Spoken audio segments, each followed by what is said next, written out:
Where does Freddie Flintoff, at his best, stand in the list of all-time all-rounder greats for any country?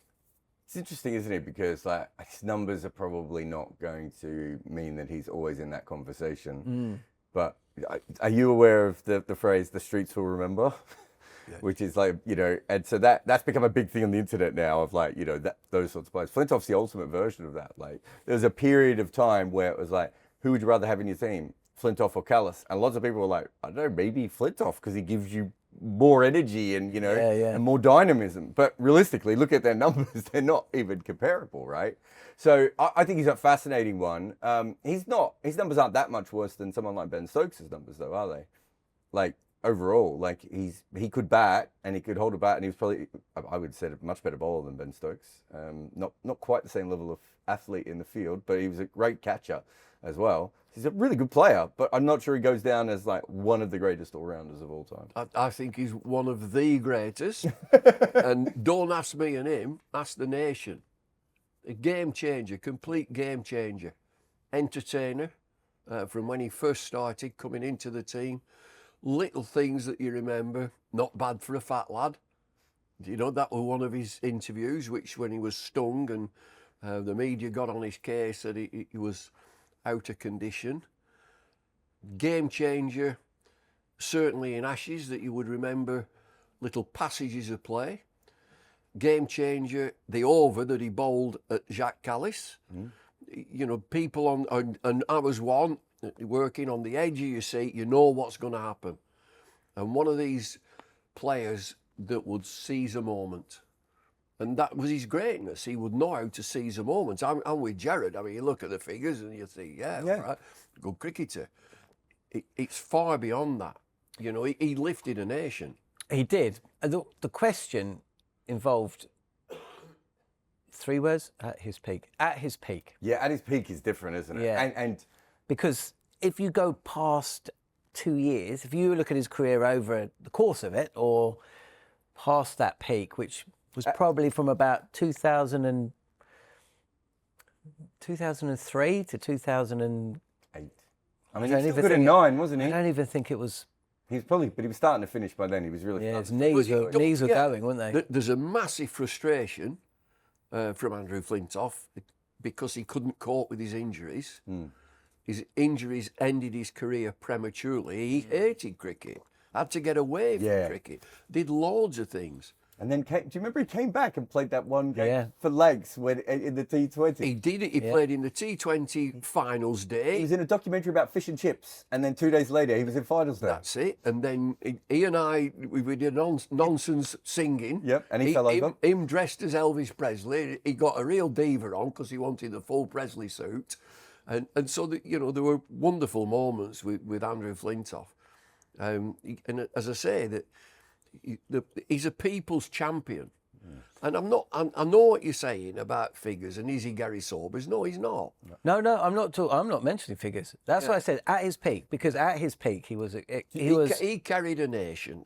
He made cricket front page news. Was he a better bat at his best than Botham? No. Was he a better bowler at his best than Botham? No. But he's in that conversation. If you're just talking about peak, he's in that conversation, isn't he? So here you mentioned 2 of our finest ever cricketers. Ian Botham in that fantastic era and Flintoff. Because if you're making a list, you'd probably have Botham, Stokes, and then you've got Greg, Bailey, and Flintoff in that sort of that just tier below. But I don't think those other guys are all fantastic cricketers. I don't think they could peak the way that Flintoff could, and they couldn't control a game. Talking numbers, yes. No, but those are the top 2. That's one. So Botham and Stokes are at the top, and then the other guys are in. Oh, you're saying Greg? Yeah. And then look, Tony Greig was a fantastic player. Obviously, a lot went on, and he didn't maximise his career for England, right, because of everything that happened. And there was many fantastic all-rounders who played for England. But I think that Flintoff probably had the talent of the top 2 guys, and as you said, the peak of the top 2 guys.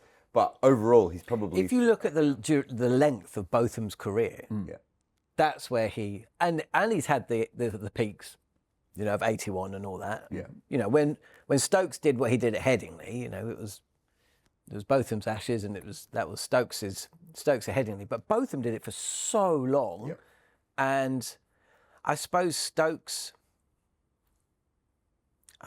other thing is Botham did it in limited overs cricket as well. Flintoff didn't really, I can't really think of many standout moments from Flintoff in limited overs cricket. I actually think he's a pretty good limited overs cricketer. I think. I'm sure he was. Yeah. Botham was in '92 and he played in World Cup finals, and you know, Stokes, of course, pretty much won a World Cup final. There's a famous poster in what's the ground? Nagpur.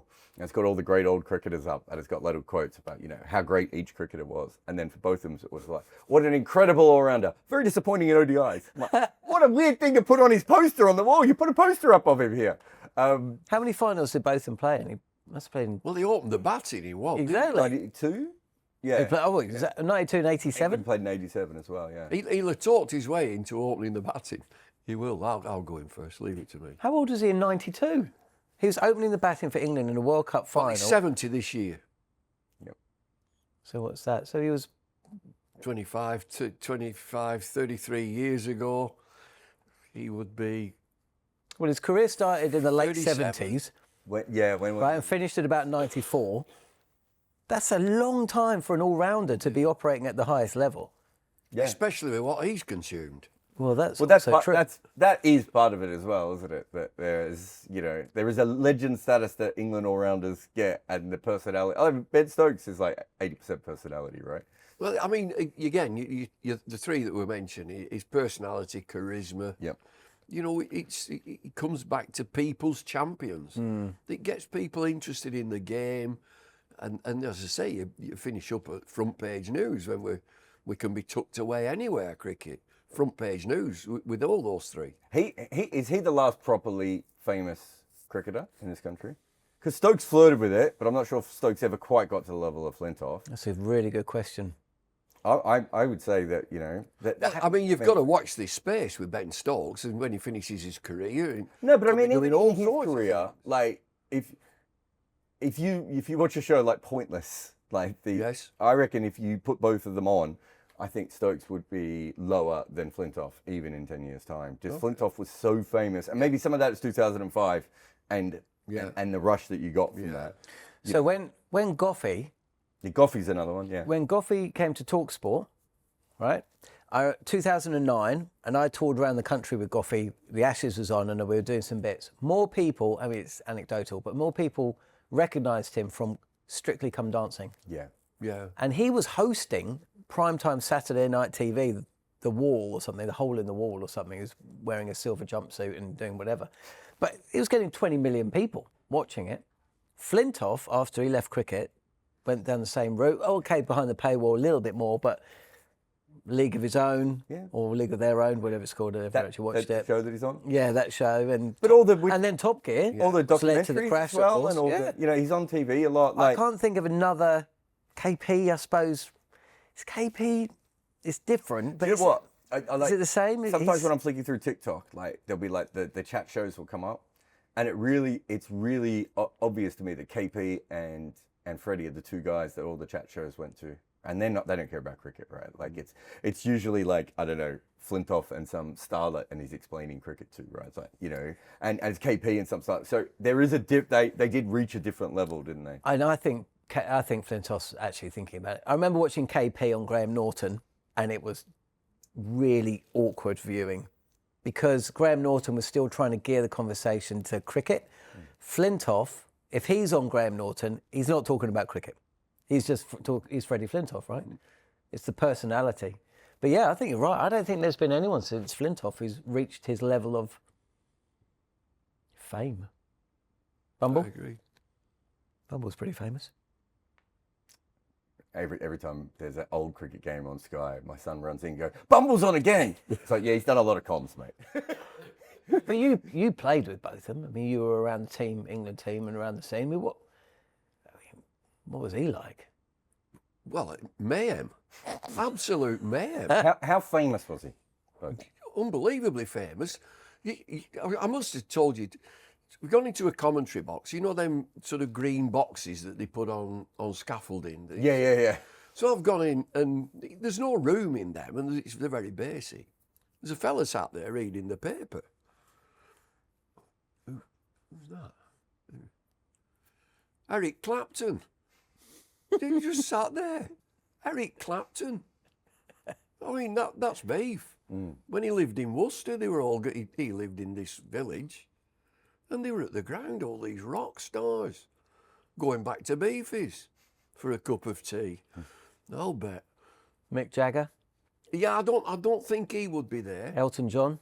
He was around for a while, cricket. I mean, but I mean, That's I know we're dating ourselves a little bit, but these are the biggest, like the biggest music stars then, and they're pretty big now. So then Like, you come to Shane. That's on a whole new level. We're going off piste a little bit, and so with Shane Warne, you turn round and Ed Sheeran stood there. Yeah. He's come with Shane, and then Yeah. from the commentary box he rings Kylie Minogue.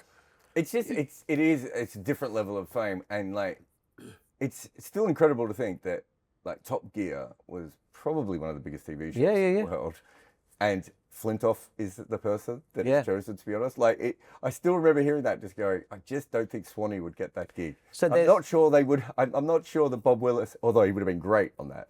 I'm not sure Bob Willis gets that gig. Like, there needs to be a level of fame around you, personality and everything else. Sometimes I'm driving around London and I'm sat behind a bus, and it's got Jimmy Anderson advertising a vitamin something. Yeah. And on the advert, it has to tell people who he is. I know, and I've written about that so many times that it says, and it also says Jimmy that Anderson, he's got.